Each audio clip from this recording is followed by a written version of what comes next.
Chapter 29. There was a change in the weather. For the worse. The air became unbearably humid. Stanley was drenched in sweat. Beads of moisture ran down the handle of his shovel. It was almost as if the temperature had gotten so hot that the air itself was sweating. A loud boom of thunder echoed across the empty lake. A storm was way off to the west, beyond the mountains. Stanley could count more than 30 seconds between the flash of lightning and the clap of thunder. That was how far away the storm was. Sound travels a great distance across a barren wasteland. Usually, Stanley couldn't see the mountains at this time of day. The only time they were visible was just at sunup before the air became heavy. Now, however, the sky was very dark off to the west, and every time the lightning flashed, the dark shape of the mountains would briefly appear. "Come on, rain!" shouted Armpit. "Blow this way!" "Maybe it'll rain so hard it will fill up the whole lake," said Squid. "We can go swimming." 40 days and 40 nights, said X-Ray. "Guess we better start building us an ark. Get 2 of each animal, right?" "Right," said Zigzag. 2 rattlesnakes, 2 scorpions, 2 yellow-spotted lizards. The humidity, or maybe the electricity in the air, had made Zigzag's head even more wild-looking. His frizzy blonde hair stuck out almost straight. The horizon lit up with a huge web of lightning. In that split second, Stanley thought he saw an unusual rock formation on top of one of the mountain peaks. The peak looked to him exactly like a giant fist, with the thumb sticking straight up. Then it was gone, and Stanley wasn't sure whether he'd seen it or not. "I found refuge on God's thumb." That was what his great-grandfather had supposedly said after Kate Barlow had robbed him and left him stranded in the desert. No one ever knew what he meant by that. He was delirious when he said it. But how could he live for 3 weeks without food or water? Stanley had asked his father. "I don't know. I wasn't there," replied his father. "I wasn't born yet. My father wasn't born yet. My grandmother, your great-grandmother, was a nurse in the hospital where they treated him. He'd always talked about how she'd dab his forehead with the cool wet cloth. He said that's why he fell in love with her. He thought she was an angel." "A real angel?" His father didn't know. "What about after he got better? Did he ever say what he meant by God's thumb, or how he survived?" "No, he just blamed his no-good, pig-stealing father." The storm moved off farther west, along with any hope of rain, but the image of the fist and the thumb remained in Stanley's head. Although, instead of lightning flashing behind the thumb, in Stanley's mind, the lightning was coming out of the thumb, as if it were the thumb of God. Chapter 30. The next day was Zigzag's birthday, or so he said. Zigzag lay in his cot as everyone headed outside. "I get to sleep in, 'cause it's my birthday." Then a little while later, he cut into the breakfast line, just in front of Squid. Squid told him to go to the end of the line. "Hey, it's my birthday," Zigzag said, staying where he was. "It's not your birthday," said Magnet, who was standing behind Squid. "Is too," said Zigzag. "July 8th. Stanley was behind Magnet. He didn't know what day of the week it was, let alone the date. It could have been July 8th, but how would Zigzag know? He tried to figure out how long he'd been at Camp Green Lake, if indeed it was July 8th. "I came here on May 24th, he said aloud. "So that means I've been here 46 days, said Zero. Stanley was still trying to remember how many days there were in May and June. He looked at Zero. He'd learned not to doubt him when it came to math. 46 days. It felt more like 1,000. He didn't dig a hole that first day, and he hadn't dug one yet today. That meant he'd dug 44 holes, if it really was July 8th. "Can I have an extra carton of juice?" Zigzag asked Mr. Sir. "It's my birthday." To everyone's surprise, Mr. Sir gave it to him. Stanley dug his shovel into the dirt. Hole number 45. "The 45th hole's the hardest," he said to himself. But that really wasn't true, and he knew it. He was a lot stronger than when he first arrived. His body had adjusted somewhat to the heat and harsh conditions. Mr. Sir was no longer depriving him of water. After having to get by on less for a week or so, Stanley now felt like he had all the water he could want. Of course, it helped that Zero dug some of his hole for him each day, but that wasn't as great as everyone thought it was. He always felt awkward while Zero was digging his hole, unsure of what to do with himself. Usually he stood around a while before sitting off by himself on the hard ground with the sun beating down on him. It was better than digging, but not a lot better. When the sun came up a couple of hours later, Stanley looked for the thumb of God. The mountains were little more than dark shadows on the horizon. He thought he could make out a spot where the top of one mountain seemed to jut upward, but it didn't seem very impressive. A short time later, the mountains were no longer visible, hidden behind the glare of the sun, reflecting off the dirty air. It was possible, he realized, that he was somewhere near where Kate Barlow had robbed his great-grandfather. If that was really her lipstick tube he'd found, then she must have lived somewhere around here. Zero took his turn before the lunch break. Stanley climbed out of his hole, and Zero climbed down into it. "Hey, caveman," said Zigzag, "you should get a whip. Then, if your slave doesn't dig fast enough, you can crack it across his back." "He's not my slave," said Stanley. "We have a deal, that's all." "A good deal for you," said Zigzag. "It was Zero's idea, not mine." "Don't you know, Zig?" said X-Ray, coming over. "Caveman's doing Zero a big favor. Zero likes to dig holes." "He sure is a nice guy to let Zero dig his hole for him," said Squid. "Well, what about me?" asked Armpit. "I like to dig holes, too. Can I dig for you, Caveman, after Zero's finished?" The other boys laughed. "No, I want to," said Zigzag. "It's my birthday." Stanley tried his best to ignore them. Zigzag kept at it. "Come on, Caveman, be a pal. Let me dig your hole." Stanley smiled as if it were all a big joke.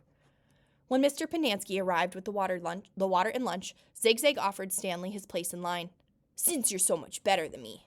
Stanley remained where he was.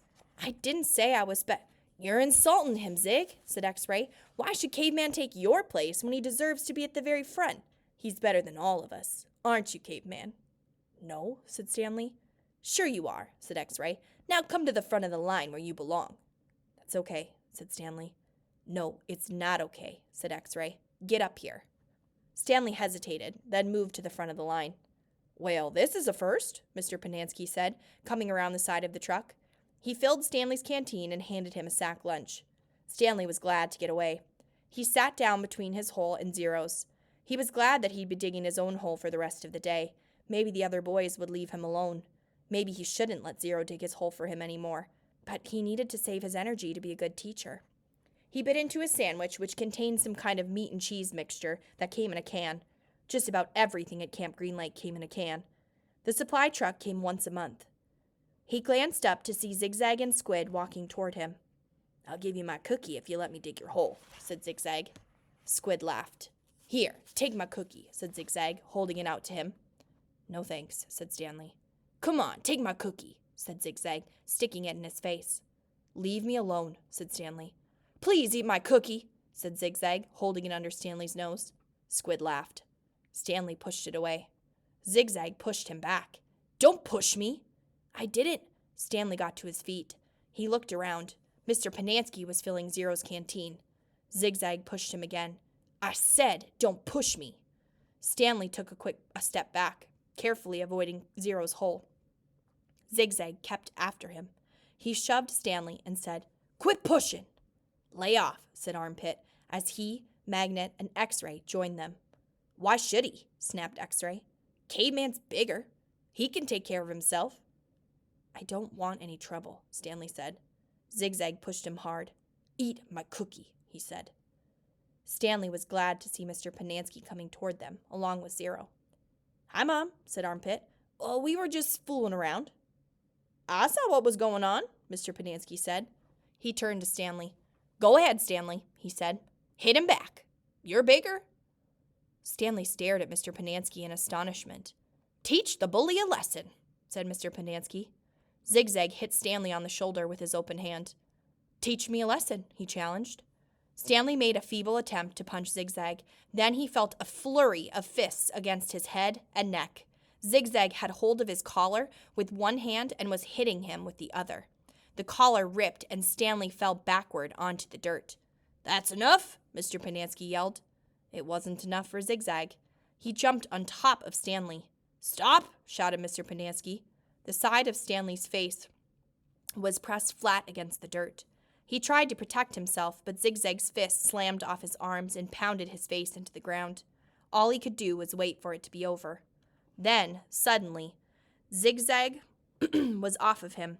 Stanley managed to look up, and he saw that Zero had his arm around Zigzag's long neck.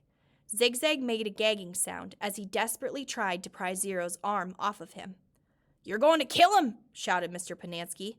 Zero kept squeezing. Armpit charged into them, freeing Zigzag from Zero's chokehold. The three boys fell to the ground in different directions. Mr. Panansky fired his pistol into the air. The other counselors came running from the office, the tents, or out on the lake. They had their guns drawn, but holstered them when they saw the trouble was over. The warden walked over from her cabin. "There was a riot," Mr. Panansky told her. "Zero almost strangled Ricky." The warden looked at Zigzag, who was still stretching and massaging his neck. Then she turned her attention to Stanley, who was obviously in the worst condition. "What happened to you?" "Nothing. It wasn't a riot." "Ziggy was beating up the caveman," said Armpit. "Then Zero started choking Zigzag, and I had to pull Zero off of Zigzag. It was all over before Mom fired the gun." "They just got a little hot, that's all," said X-Ray. "You know how it is. In the sun all day, people get hot, right? But everything's cool now." "I see," the warden said. She turned to Zigzag. "What's the matter? Didn't you get a puppy for your birthday?" "Zig's just a little hot," said X-Ray. "Out in the sun all day, you know how it is. The blood starts to boil." "Is that what happened, Zigzag?" asked the warden. "Yeah," said Zigzag, "like X-Ray said. Working so hard in the hot sun, while Caveman just sits around doing nothing. My blood boiled." "Excuse me?" said the warden. "Caveman digs his holes, just like everyone else." Zigzag shrugged. "Sometimes." "Excuse me?"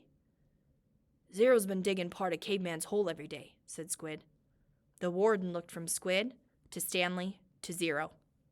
"I'm teaching him to read and write," said Stanley. "It's sort of a trade.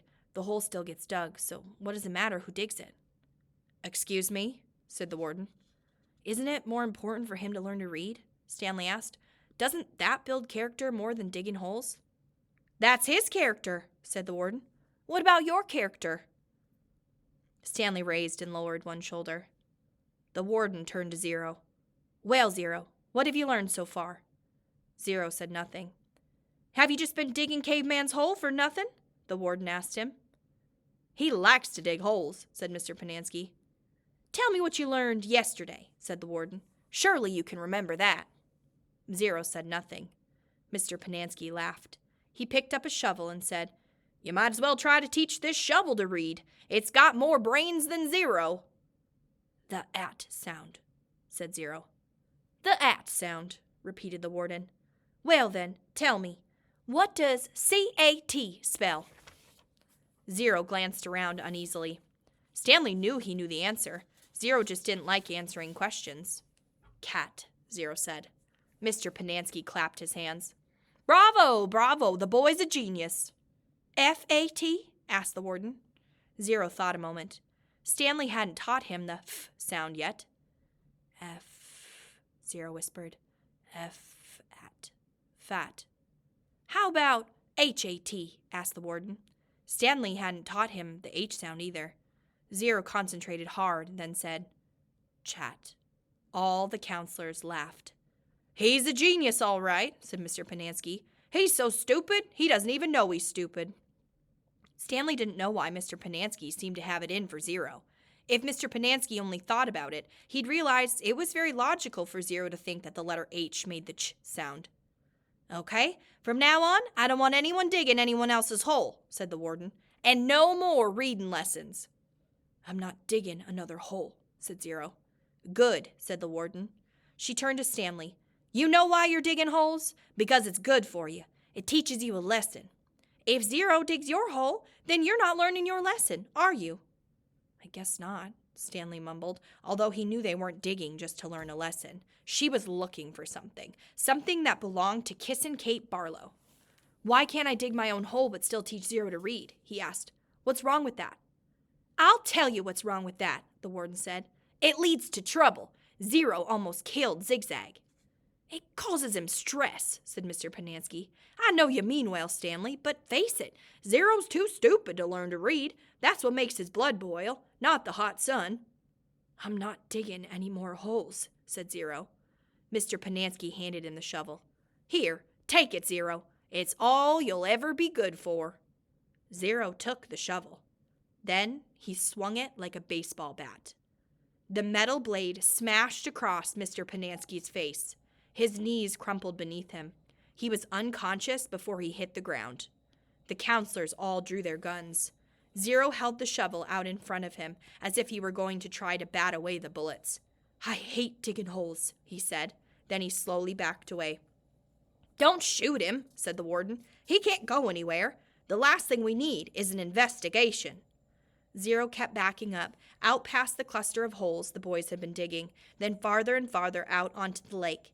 He's going to have to come back for water, the warden said. Stanley noticed Zero's canteen lying on the ground near his hole. A couple of the counselors helped Mr. Pinansky to his feet and into the truck. Stanley looked out toward Zero, but he had disappeared into the haze. The warden ordered the counselors to take turns guarding the shower room and the rec room all day and all night. They were not to let Zero drink any water. When he returned, he was to be brought directly to her. She examined her fingernails and said, "It's almost time for me to paint my nails again." Before she left, she told the 6 remaining members of Group D that she still expected 7 holes.